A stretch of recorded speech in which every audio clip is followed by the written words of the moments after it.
Hello दोस्तों, स्वागत है आप सभी का अपने चैनल एक्सप्लोरिंग एजुकेशन में। दोस्तों, आज मैं आप लोगों के बीच उपस्थित हूँ नीतीश ओझा जी के द्वारा लिखी गई उनकी दूसरी पुस्तक 7 किरदार को लेकर।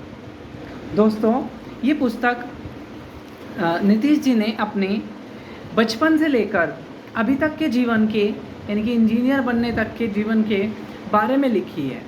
और इस पुस्तक की सबसे ख़ास बात अगर मैं आपको बताऊं तो इन्होंने हर चीज़ को शायराना अंदाज में तब्दील किया है। किसी भी घटना को किस तरीके से शायरी में बदल सकते हैं, ये नीतीश जी ने अपनी इस बुक में बताया है। अगर नीतीश जी की बात करें तो नीतीश जी लखनऊ के रहने वाले हैं और बचपन से ही इनके परिवार की तरफ से इन पे काफ़ी ज़्यादा प्रेशर था कि इंजीनियरिंग करनी है। हालांकि इन्होंने भी संघर्ष किया, इंजीनियर बने, लेकिन मन कहीं और मचलता था और वो था लेखनी।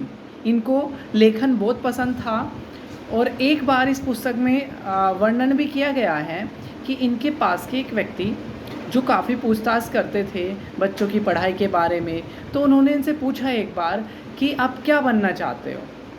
तो इन्होंने लेखक कहा। तो उस दिन वो हंस रहे थे, लेकिन पुस्तक के अंत में दिखाया गया है कि वो इनके घर पर आते हैं और जब ये पूछते हैं तो वो कहते हैं, हाँ काफ़ी अच्छा लिख रहे हो, मैंने आपकी पुस्तक पढ़ी है। तो दोस्तों, नीतीश ओझा जी का मानना है कि ज़िंदगी में जो मज़ा है वो टेम्परेरी है, लेकिन सुकून सर्वोपरि है। यानी कि इनका कहना है कि जो मन करे हमें वो करना चाहिए। जैसे कि भले ये इंजीनियर बन गए, लेकिन इनका मन फिर भी अटका हुआ था आपका लेखनी में। नीतीश ओझा जी लखनऊ के रहने वाले हैं और इनकी ये दूसरी पुस्तक है। इससे पहले इनकी पहली पुस्तक एक आगाज़ जो 2018 में आई थी और वो सुपरहिट रही थी।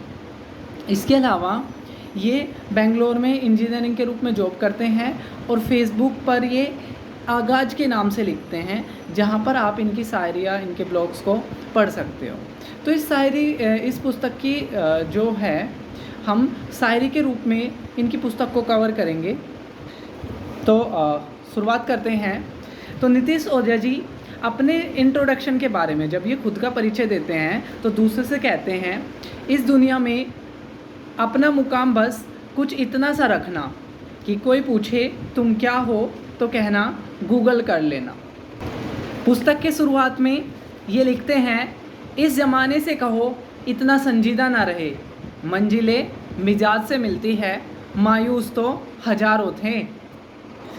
तो वहाँ पर लिखते हैं ये, हम अकेले भी हैं तो क्या गम है कि अगर शिकायतें भी है अब दो कम है।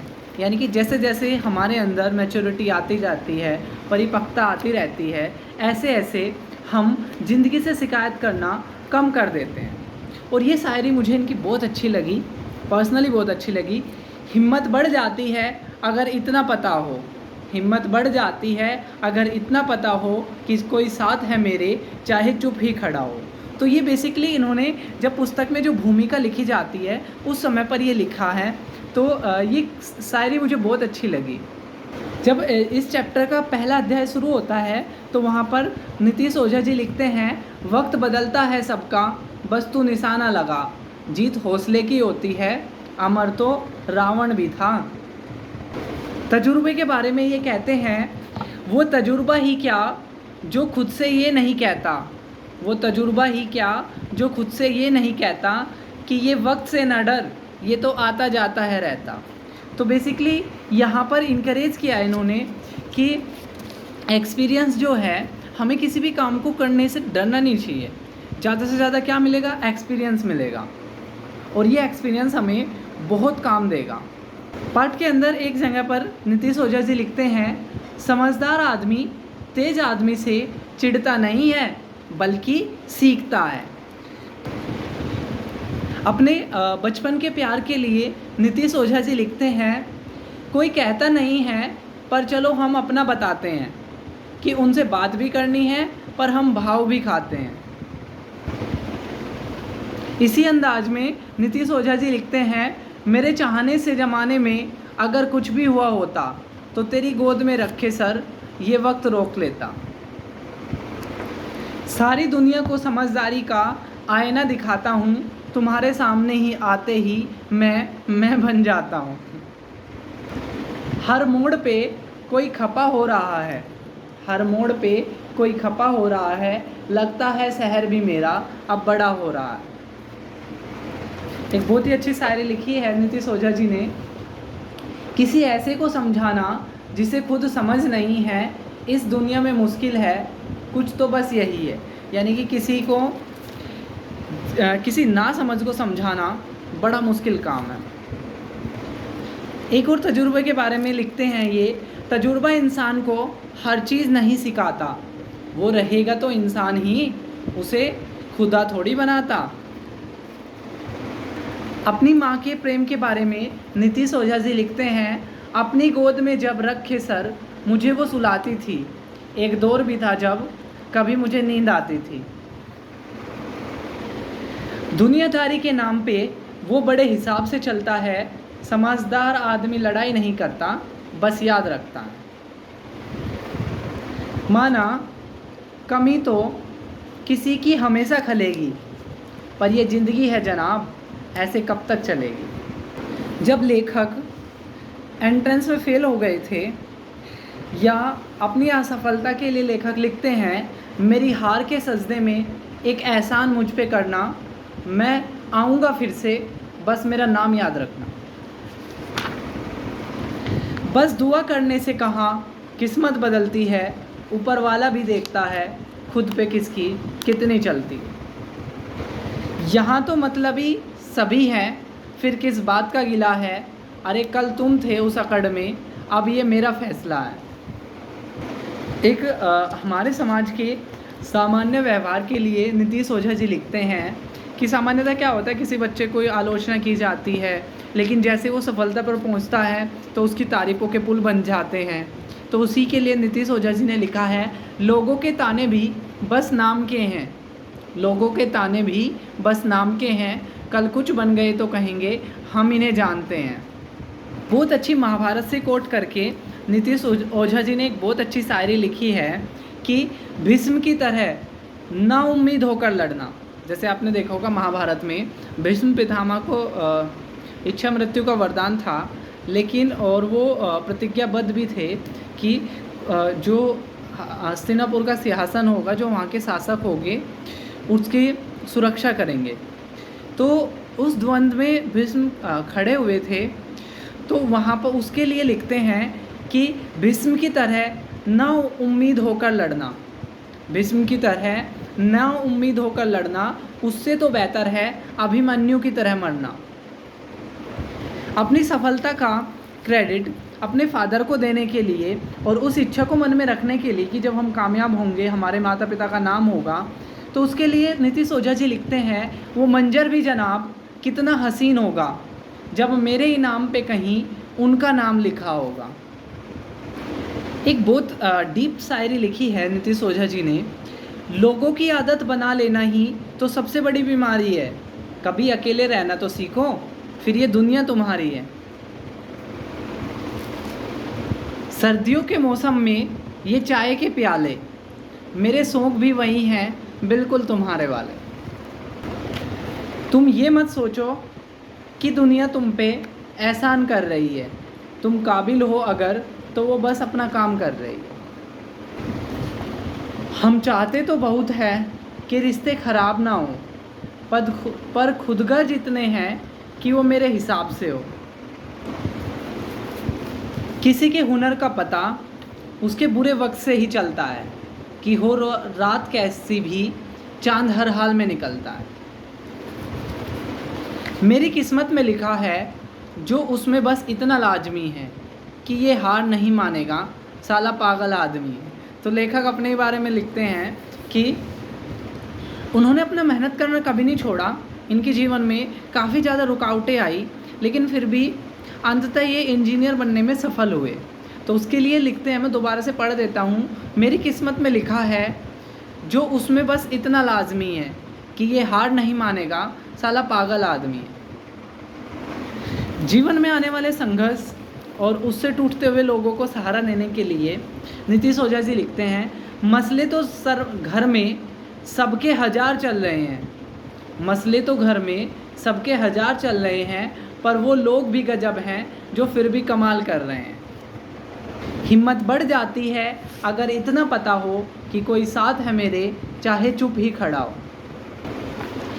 ये ज़िंदगी भी साली इसी उम्मीद में चलती है कि इस भीड़ के आगे कहीं दुआ भी मिलती है।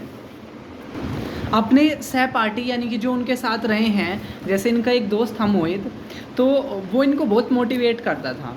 तो उनकी तारीफ में इन्होंने लिखा है कि चक्रव्यूह को देख के वो भी थोड़ा तो डरा होगा, चक्रव्यूह को देख के वो भी थोड़ा तो डरा होगा, पर अर्जुन का बेटा था वो वैसे ही लड़ा होगा। अब हार भी हमारी ज़िंदगी में दो तरह की होती है। एक होती है एक तरफा हार, जिसमें हमने संघर्ष ही नहीं किया, मैदान छोड़ के पहले ही भाग गए। एक होती है कि हम अंत समय तक संघर्ष करते रहे। तो उसके लिए लेखक लिखते हैं, तुम हार भी गए तो ये बात और है, तुम हार भी गए तो ये बात और है, पर कोई ये ना कहे कि मेरा प्रतिद्वंदी कमज़ोर है। न जाने कहाँ से वो ये हुनर लाती है, न जाने कहाँ से वो ये हुनर लाती है, माँ गुस्सा भी होती है तो खुद ही मान जाती है। तो माँ के लिए लेखक ने लिखा है, लेखक को भी अपनी माँ से काफ़ी मार पड़ती थी और माँ इनकी गुस्से में भी रहती थी, लेकिन फिर भी प्यार बहुत करती थी। आपसी प्रेम और उससे जुड़े हुए विग्रह के बारे में लेखक ने श्री कृष्ण जी के लाइफ से कोट करते हुए लिखा है, इस दुनिया बनाने वाले ने भी ये कैसी रचना रची, इस दुनिया बनाने वाले ने भी ये कैसी रचना रची, जिसका ब्रह्मांड था सारा उसे एक राधा ना मिली। जो मिल गया है वो तेरा, जो नहीं था वो नसीब है। जब माँ ये मेरी कहती है तो लगता है सब ठीक है। बस खुद पे तू यकीन कर कि यूँ सोचने से होगा क्या, बस खुद पे तू यकीन कर कि यूँ सोचने से होगा क्या, ये वक्त भी है चांद सा, है नहीं तो फिर से आएगा। मुझे ये नहीं पता कि उसने तकदीर में क्या लिखा होगा, मुझे ये नहीं पता कि उसने तकदीर में क्या लिखा होगा, पर मेरे हौसले को देख के उसे भी अच्छा लगा होगा। वो हमें क्या सिखाएंगे जीने का सलीका, जिन्हें औरों की खुशी में खुश रहना नहीं आता। दूसरों की नज़र से तो आसान ही लगती है ज़िंदगी, ज़िंदगी आती है समझ में जब खुद पे गुजरती है। मैं इसको दोबारा पढ़ देता हूँ।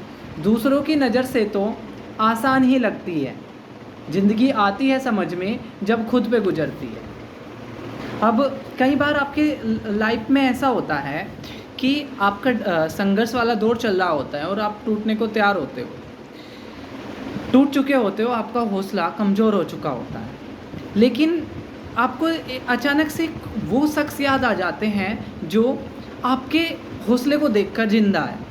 तो उनके लिए लेखक लिखते हैं, लेके सो उलझने ये दिल में तुम किस सोच में पड़े, लेके सो उलझने ये दिल में तुम किस सोच में पड़े, अरे तुम तो वो हो जो कि हर किसी का हौसला बने।